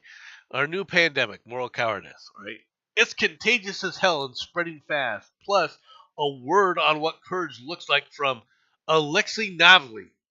All right, well, he's dead. Over the Actually, Matt, you're wrong. The fountain of youth was found in Scotland. It's called Glenfiddich. yeah, Glenfiddich. Or Over the Glenmorangie. all right, over the decades, I have offered up all manner of obloquy. I'm not even sure what the hell that word is. All right, concerning Donald Where? Trump when shadowing him up close in the 90s, our age of innocence, back when America still thought he was a joke. Before we became the joke of electing him twice, I noted Oh, that God. his hair looked like an abandoned nest. I added that he was focused on his powers of concentration on something other than himself, which doesn't happen often. His lips fixed in a puckered protrusion, making him look like a distressed mallard. I have since called him everything from bullshitter in chief to walking rap sheet with a comb over. While running low on my own epithets, all right, I have recycled those of others, calling him Mango Mussolini, Cheeto Jesus, and short-fingered vulgarian. Okay, This is you a don't fucking... realize what this guy Matt LaBoche doesn't realize is that doesn't make you, all right, courageous. The fact that if you read the fact further, that you're standing up against somebody like Trump, okay, doesn't make it's you. easy to stand. Go ahead. No, because that's easy. It is. Right? I mean, if it was Biden or Starmer, it isn't easy because they'll send you to prison. Well, it's not as easy, all right? But the reality is you've been wondering about what's been happening with quote unquote moral cowardice as people walk around taking pictures of women being raped and murdered. As people sit up there and how many all you have to do is go on TikTok and take a look at how many McDonald's fights there are and people standing around filming it all. And yet you're going to stand there and say it's Trump that you got to be aware of. It's Trump, Trump, Trump, Trump. You're deranged. You got Trump derangement syndrome. The fact that you brought up Trump in this entire freaking thing on moral cowardice demonstrates to me that you are nothing but the very problem that you're talking about. You're not. You're more of a moral coward because you can't even be honest with yourself. All right, as to what's been going on. And when you are that deranged, okay, you're not just deranged, you're a coward. A deranged coward. A deranged coward. That's true. Meanwhile, down south, Argentina to remove all medical marijuana cultivation. I don't care. Permits. It's Argentina. But hey, Argentina should be bombed off the face of the earth. I'm sorry, but that's how I feel. They fucking invade our island. They cheated the World Cup. They do that. They can't argue with that. Argentina's government plans to revoke all permits for marijuana cultivation for medical use. Hold on a minute. No, Matt. Swamp Thing's DC. And he's a bad copy of Man Thing. That's true. I can't argue with that. That's an accurate assessment there, too. Security Minister Patricia Bullrich announced in an interview on Thursday, some believe it does no harm, but it has become a very dangerous drug. THC, the substance that changes your neurology in Argentina, is 18%, while the one legalized in Uruguay is accepted up to 2%. It is a transgenic soybean, Bullrich said. We have a very serious problem. As part of a broader policy shift, the government plans to start from scratch regarding the marijuana cultivation permits. All right, first of all, the problem with all of this, accepting of marijuana in saying it's a legalized drug, okay, is that we already have a legalized drug that does something similar already, okay, called alcohol. All right. Why do we need marijuana to be added to it? Now, I'm not saying that we can't. Okay, I'm just pointing this out. Okay, that we already have a legalized drug use in this country, right? And pretty much across, the generational divides. Mm-hmm. We don't Or, necessarily. or as you like to call it, the degenerational divide. Well, exactly, right? I'm like, I can't deny that, right? We don't need another one. Number one. And number two is all the things people have said about the use of marijuana has been lies, especially from the pro-drug culture. Oh, it's not addictive. Yes, it is. Oh, it doesn't harm the lungs like nicotine does. Yes, it does. All the things that they've been talking about and long-term health effects can exist. Does it mean you're going to get them? No. Just like if you smoke a cigarette, does it mean you're going to get lung cancer? No, but you're going to increase the odds of it. Oh, actually, I like the idea. I'm forgetting which comedy show it was. It was set in the future where everybody smoked because they discovered it wasn't tobacco that was actually causing cancer and heart disease. It was the worry of tobacco causing cancer and heart disease that was causing the cancer and the heart disease.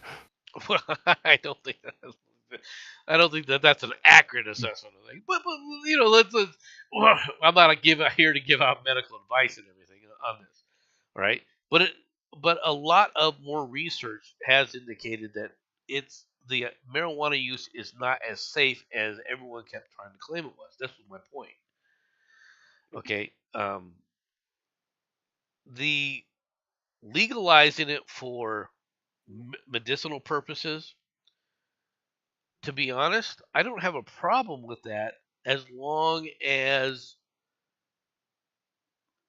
it's kept within there's some standards there. For example, for the people that are taking chemo drugs, it alleviates a lot of the nausea Pain. and so forth that happens, and pain. Okay. But for the people going, oh, he just needs to de-stress because it's a mental health thing and he feels a little stressed that day. Sorry, I don't think you need that. You should be able to get a prescription just because you're saying, "Oh, I feel depressed today, so can I take a lid?" You know, if we were, if you had doctors that were actually willing to prescribe this correctly, I wouldn't have a problem with it, right? But we've always seen that wherever you Have you ever get used it yourself? marijuana, I have never used it myself. No. Oh, Okay. Now, notice I didn't get haven't said addicted other to it. things. You didn't get addicted to it? No. No, I believe you. Have you ever smoked That's the thing is most people don't. Yeah. Have you ever smoked a cigarette? Oh, fucking hell! I started smoking when I was 15. All right. Did you get addicted to smoking? I don't. I started when I was 15. Okay, so the answer is yes, right? Oh yeah. See, yeah, I stopped smoking cigarettes last year because I could no longer afford them. Now I'm on vapes. Yeah. I've smoked in the past when I was in the army. I'd take a cigarette or two from my friends when we were at bars and so forth. Never got addicted to it. Does that mean that I don't think that it's addictive? No. I think that cigarettes generally are highly addictive. Apparently nicotine is more addictive than heroin. I don't know about more addictive. I think it's probably got the same kind of addictivity. All right, it is nicotine on its own it's a type of methamphetamine. It's a type of amphetamine, basically. It's a stimulant. Yeah. The funny thing is, apparently nicotine does far less damage to your body, like literally in capital letters, far less than all the other stuff that is in tobacco, especially the Right. preservatives. The tar. Especially the preservatives. Well, the tar is very bad. It's not just the tar; it's a lot of other stuff as well. Well, yeah, but Like I said, especially the preservatives they okay. use. Let me explain to you what I mean by this. All right. When I say that it's more dangerous, all right, that the tar is more dangerous, it has to do with the fact that how it coats the lungs, all right, which means that it's persistent. Okay, if you smoked a cigarette and the tar wasn't a persistent element within the lungs, okay, then it probably wouldn't be as devastating to the lung tissue itself. But because it is persistent and lasts a long time, you run into these issues. Hail Hydra! All right. It's the same thing with like radioactivity, right? Um, uranium. Oh yeah, Why is and Go ahead. pre-packaged cigarettes. The smoke is mildly radioactive. Well, possibly. I mean, there some of the It's elements that they it's do pick that up, but it's then again, you could say that it's about something pretty much anything. to do with it's something to do with the potassium they use in the preserving. Well, that's another possibility. You know, the things that they use to keep tobacco fresh also added to the effects. There's no doubt about that. Okay, it's and so smoking, as far as I'm concerned, is dangerous. But once again, if I'm going to be honest, I have to admit that yeah, I've tried smoking. Did I get addicted to it? No, I didn't. All right. Now, God, you're th- boring. that's probably due more to the fact that I have a feeling that for whatever reason I wouldn't get addicted to nicotine. Okay. Because for whatever Everybody reason has my that feeling. well, I might be that way. Okay, but I have tried cigarettes and I've never gotten addicted to it to where I needed or wanted to get. Oh, I gotta have it. I gotta have it. My body's like, no, my body doesn't give a shit about it. Right? In fact, it says, don't try that again, dumbass. You're not drunk anymore. Right? I can remember the first. I can remember the first time I tried to give up in the 80s. Yeah. 6 months I went, and I wasn't just bad-tempered. I was actually looking for trouble or causing it. I got so bad. My dad, who was a rampant ex-smoker by the time, went out and bought me a packet of cigarettes. Just to survive you, huh? Yeah. Yeah, I heard that. To be honest, I heard that that's one of the problems with people, especially if they're a mother, a wife and a husband both smoke. If one of them wants to quit, they said it'll never work. They said if one's trying to quit and the other one isn't, then They'll the try only and keep them smoking, yeah. it's not that they'll try to keep I them wasn't smoking; it's that the people will fall off the wagon too easily. All right, I so wasn't even if like it goes that. back and forth and back and forth. I wasn't like that. I had friends who tried to give up smoking, and I encouraged it. Yeah, yeah. I think Yeah, I think a lot of people try to encourage. I stopped smoking around them, whereas most smokers, on average, tend to knock their friends who try to quit smoking off the wagon. Yeah, well, that's sad. That's sad too. Okay, on to the next story. Yay! A death cult on the run. The Bay Area fringe group terrorizing America. A sprawl.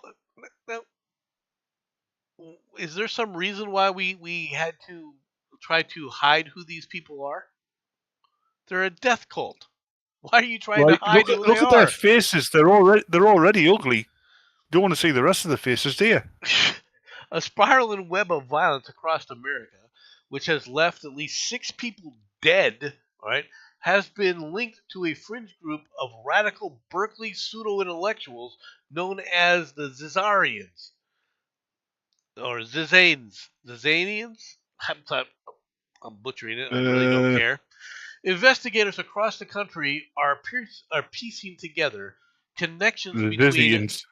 right? The double homicide of a wealthy married couple in Pennsylvania, a deadly shootout in Vermont, and 2 brutal knife attacks on the landlord in Vallejo, California. 4 people. Hold on, isn't that where Pennsylvania? Isn't that where the Amish vampires come from? Possibly, right? 4 people who are allegedly Zazanes, all right, I cult want to members, suck your blood, English. are in custody facing homicide charges despite multiple escape attempts. 3 members of the fringe group are missing and wanted, including the leader, Zach Ziz Lasota, right, who faked their deaths in the San Francisco Bay. Around a dozen individuals appear to have in-person links to Ziz, some of whom worked for NASA. All right, great. And Yep. Google before the arrests began.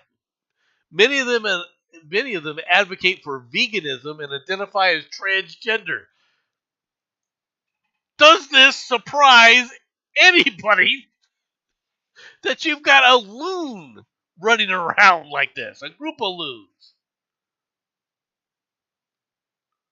Does it?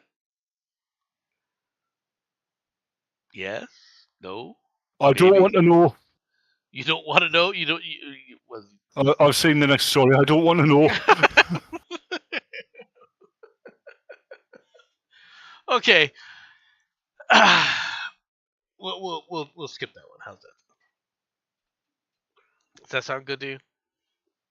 That way you don't have to worry about it. The Washington, just so the people are like, "What's the story? God, I want the story now."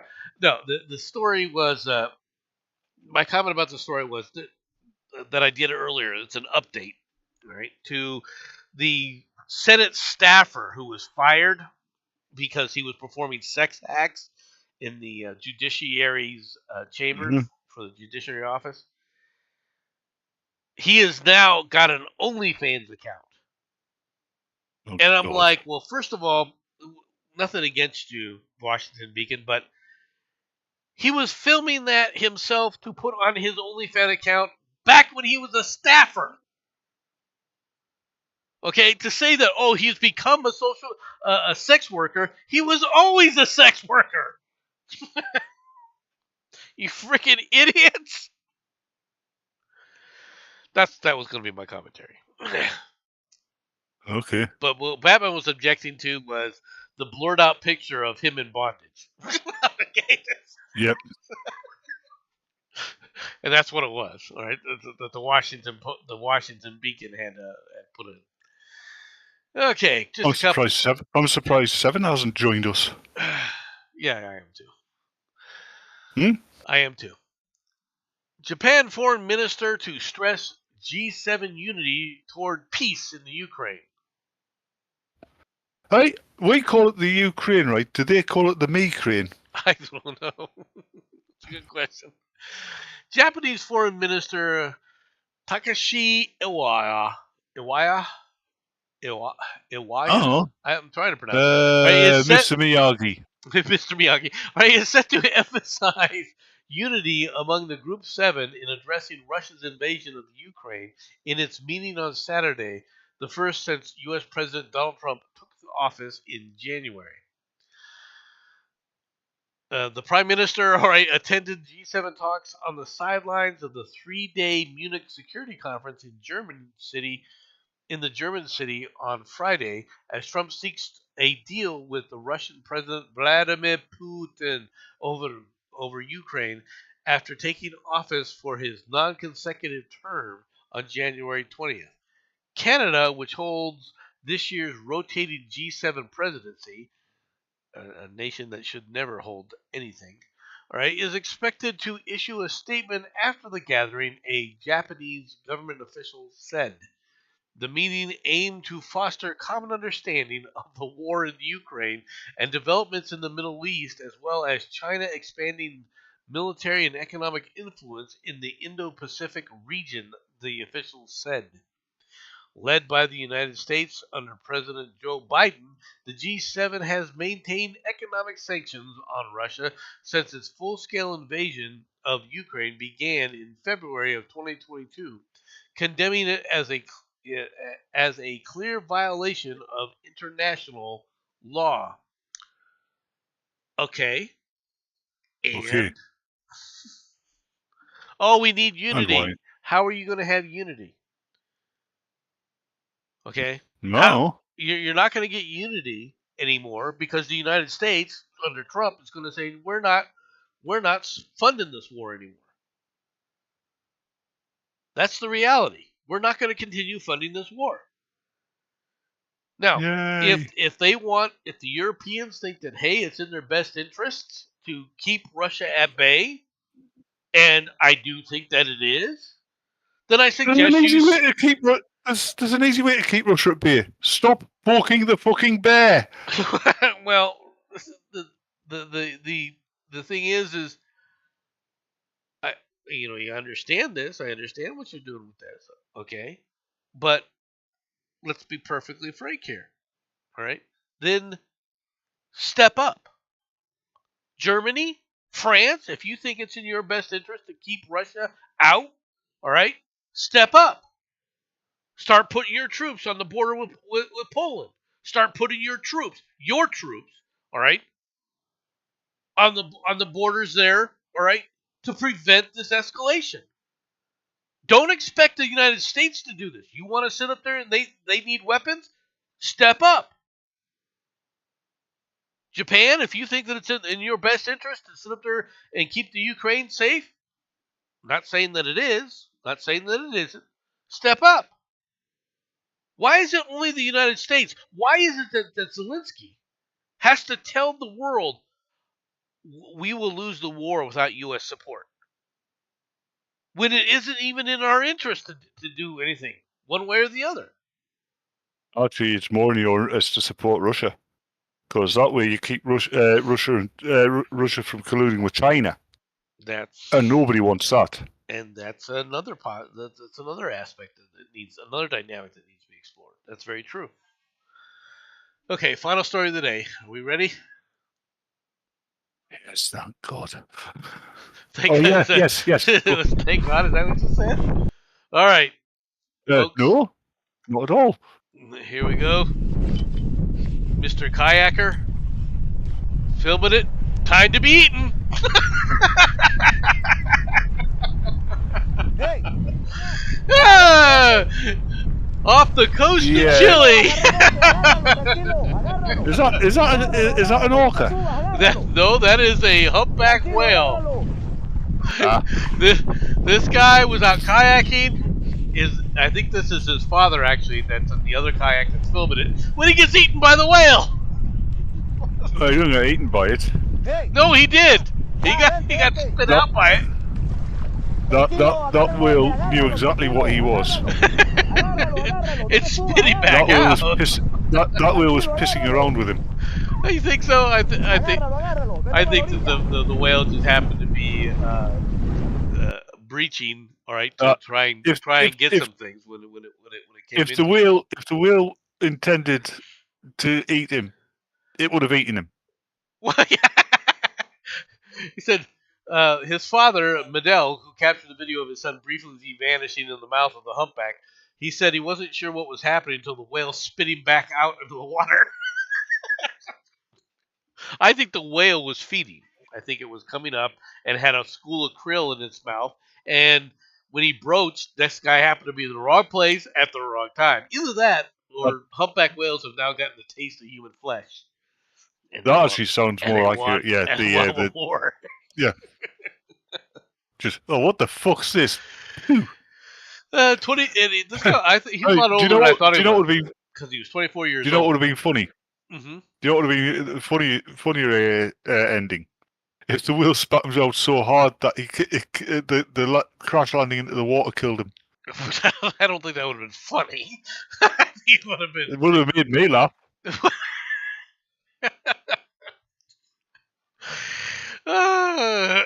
He wasn't injured and was able to reunite with his dad and return to shore. Said the incident reminded him of a classic story. When I was inside it, I remember Pinocchio, who was swallowed by one. Yeah, Pinocchio. It just getting swallowed by a whale is always is always a you know his nickname's going to be from now on, don't you? It's going to be Pinocchio. Are you kidding me? Jonah. Or Jonah. That's true. That's true. Getting eaten like Jonah did. That's very true. All right, everybody. That's the final story of the day. So appreciate everybody coming. Yeah. No, I don't. Well, I do. All right, and it's my show, Makes one of us. and I can be appreciative of them. So I do. I No, also I'm not stopping appreciate, you. I'm just saying I don't. and I appreciate you being here as well, FB. Hope you all have a Thank you good very day, much. and I'll talk to y'all later. I don't. All right, bye, Yeah, everybody. fuck off. Go on. It's finished. You can go now.